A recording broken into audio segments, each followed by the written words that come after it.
دیکھیں لوگوں، بابل نے اسرائیل کو غلام بنایا، لیکن خدا نے روح القدس کے ذریعے پیغام بھیجا کہ بابل کے باشندوں نے بہت خوف محسوس کیا ہے، اور حقیقت میں ایسا ہی ہوا۔ انہوں نے اپنی سلطنت کھو دی۔ اس لیے میں آسمانوں کو لرزاؤں گا، اور رب الافواج کے غضب سے اور اس کے قہر شدید کے روز اپنی جگہ سے جھٹکی جائے گی۔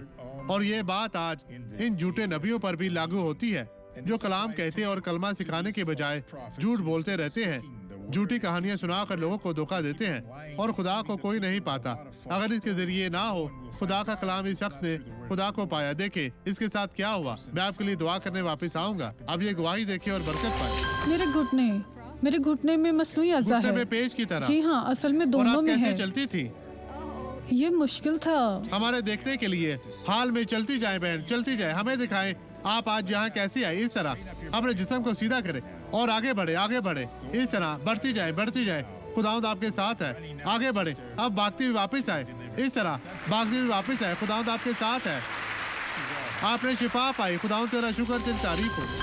اب میں آپ کے لیے دعا مانگتا ہوں۔ باپ، اس شخص کو ابھی احساس ہوا ہے اور معافی کی دعا مانگ رہا ہے، گناہ سے چھٹکارا پانے کے لیے، ابدی نجات سے شفا یاب ہونے کے لیے۔ باپ، ان تمام لوگوں کو برکت دے، ان کے ساتھ ہو، ہر طرح کی بدی سے انہیں آزاد کر، یسوع کے نام میں انہیں برکت دے۔ میں تمام لوگوں کو برکت دیتا ہوں یسوع کے نام میں۔ آج سے آپ یسوع کے فرزند ہیں۔ خداوند آپ کے ساتھ ہو۔